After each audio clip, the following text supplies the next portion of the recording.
Saya lebih baik mengambil konsekuensi yang mungkin tidak bisa katakan tidak bisa kita katakan ringan gitu untuk menjadi pengkritik, tapi mungkin akan begitu banyak masyarakat yang tersadarkan akan memilih itu daripada memilih memuji-muji pemerintah dan meninabobokan masyarakat gitu, semakin mengatakan kepada masyarakat ternyata pemerintah ini baik gitu. Coba sebutkan 5 hal yang menurut Anifa baik dari pemerintah ini. 5 hal gak kebanyakan, Bang.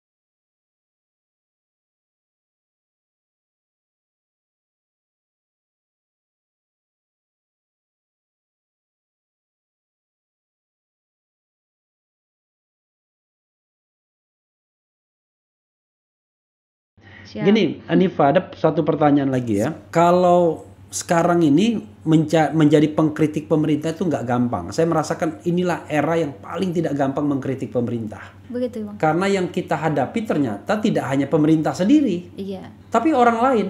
Jadi kita mengkritik pemerintah, tiba-tiba orang lain yang nyenggol kita. Nah, di satu sisi ini menunjukkan betapa presiden atau penguasa itu populer. Dan ini dampak dari pemilihan langsung. Karena pemilihan langsung itu kan menciptakan follower yang memang benar-benar follower. Beda sama pemilihan oleh MPR, kan tidak ada keterlibatan langsung. Kan? Tapi di sisi lain, akhirnya blur antara the state dan the civil society. Bahkan ada lembaga pengawas masyarakat, ya kan?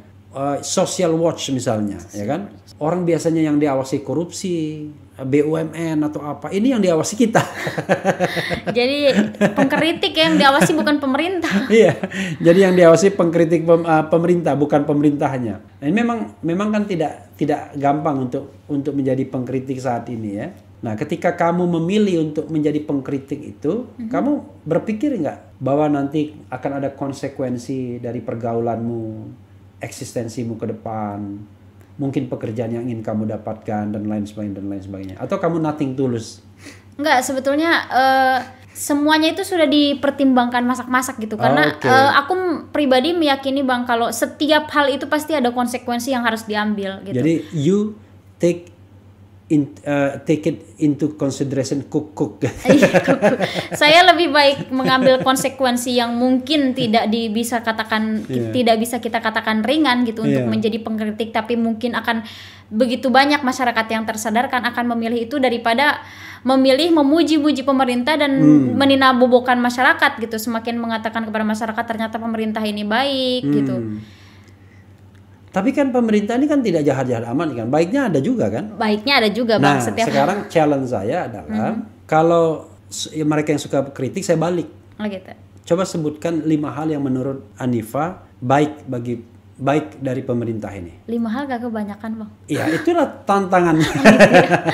Kalau apa gitu? Satu, kemarin penanganan COVID mungkin. Penanganan COVID aku tidak bisa pungkiri bahwa penanganan COVID itu baik gitu. Meskipun ada kan satu video yang bahwa Pak Jokowi itu langsung ke apotek melihat ketersediaan obat. Mungkin kalau orang mengatakan bahwa itu bukan bagiannya Pak Jokowi gitu, seharusnya kemana Kemenkes yang lainnya gitu. Tapi kan di tengah pandemi ini bukan waktunya lempar-lempar tanggung jawab gitu. Semuanya harus sama-sama bekerja gitu untuk bagaimana memulihkan pandemi ini. Itu mungkin yang pertama. Dua. Kemudian penyebaran vaksin mungkin, meskipun ada beberapa juga pemberitaan yang bahwa ternyata mereka dipaksa gitu, tapi kan ini bagaimana mungkin salah satu cara pemerintah untuk bagaimana memulihkan dari pandemi ini gitu. Dua ya. Kayaknya 2 deh, Bang. Vaksin. Masa nggak ada 3, 4, 5? Nggak ada, apa lagi ya? Nah, jadi begini, saudara sekalian, kita bukan tidak ingin memuji, kadang-kadang 2 hal. Memuji itu kesulitan bahan bakunya. Iya, itu atau Bang. Kedua kesulitan karena kita terbatas pengetahuannya, ya kan? Bisa juga kan? Bisa juga. Iya. Mungkin itu yang kedua. Infrastruktur mungkin, jalan tol apa-apa, nggak dipuji itu. Oh, bisa juga sih. Bisa itu mungkin juga. Abang aja yang puji. Saya enggak. Karena saya kemarin mengkritisi infrastruktur yang itu kan, itu juga bagian dari infrastruktur Bang, yang kereta cepat Jakarta Bandung itu. Jadi infrastruktur ada yang mangkrak, ada yang jalan baik kan? Iya. Jadi kalau negara demokratis dikritik tuh biasa-biasa aja, bukan berarti kita nggak suka. Kita suka, kita juga nikmati pembangunan yang sudah dilakukan. Betul. Tetapi kan ekses dari pembangunan yang jelek-jelek masa kita diam aja. Betul. Kan? Ya kan? Gitu. Lahirnya kritik itu kan agar melahirkan pembangunan-pembangunan yang lebih baik gitu, untuk perbaikan. Jadi ada revisinya terhadap hal yang buruk kan. Ya jadi yang buruk dipertahankan, bukan ya, terbalik. Terbalik Bang. Terbalik ya. Yang buruk dibuang ya, atau diperbaiki ya. Yang baik dipertahankan, bahkan ditingkatkan. Oke, coba kita lihat lagi ya. Kamu kok dibilang sama RR tuh kenapa? Oh itu.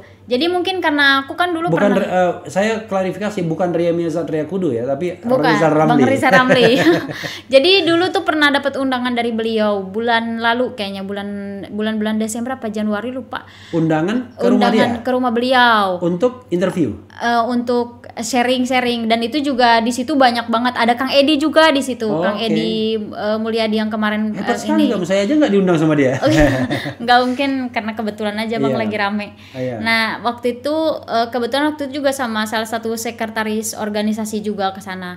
Nah waktu pertemuan itu beliau itu membuat satu video dan video itu diposting sama beliau di akunnya. Jadi mungkin karena pernah ketemu sama beliau, stigma itu muncul gitu. Oke, nanti saya menolong Rizal Ramli, Refli ya, karena sudah kesini juga ya.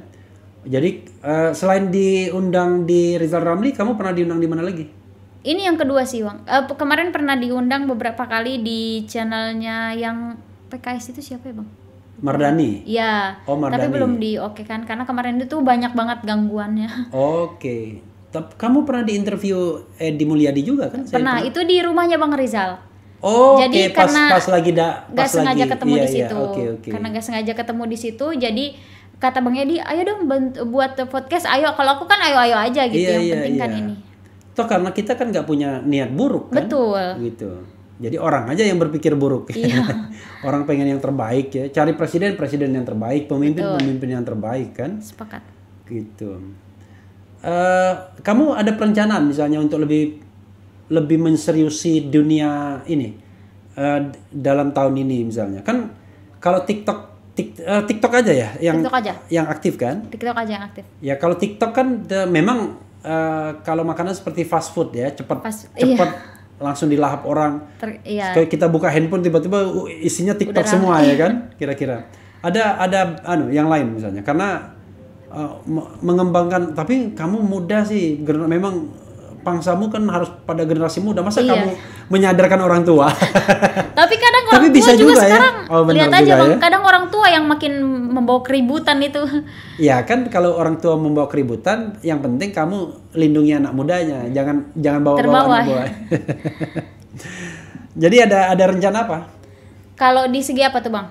Ya untuk komunikasi media sosial ini. Kalau di media sosial sih sejauh ini kayaknya masih di TikTok deh. Kalau YouTube itu aku belum tertarik karena mungkin pertama managing waktunya belum bisa gitu yang pertama, karena kan sekarang juga masih berkutat sama organisasi belum selesai. Aku kan di Serikat Mahasiswa Muslimin Indonesia. Oh, Serikat Mahasiswa Muslimin Indonesia. Iya, itu anak serumpun dari Serikat Islam. Oh, jadi underbow dari Serikat satu rumpun ya? Satu rumpun. Dari Serikat Islam. Ketua Serikat Islam siapa sekarang? Sekarang Bang Hamdan. Hamdan Zulfa ya? Betul. Sekjennya siapa? Sekjennya aku kurang tahu. Bukannya Jumhur Hidayat? Kayaknya nggak tahu. Kemarin kan Ferry Juliantono. Iya, yang Gerindra. Iya. Kemarin kan ada ini lagi ada pergantian lagi, Kang Hamdan terpilih lagi. Kalau untuk Ferry Juliantono sekretarisnya aku belum tahu informasinya. Oke. Yang di Solo kemarin ya? Betul. Oke, karena kebetulan saya ngomong sama Ferry Juliantono di sini juga, pernah saya undang. Oke, jadi kamu sebagai apa di sana? Di SEMI itu, di Serikat Mahasiswa Muslimin Indonesia itu sebagai ketua cabang Jakarta Barat. Oke, itu jadi ekstra ya? Ekstra kampus ya, seperti HMI, kami gitu-gitu ya? Betul, karena aku tuh nggak aktif di internal kampus, jadi langsung ke ekstra kampus ya. gitu. Ekstra lebih banyak kenalannya soalnya. Betul.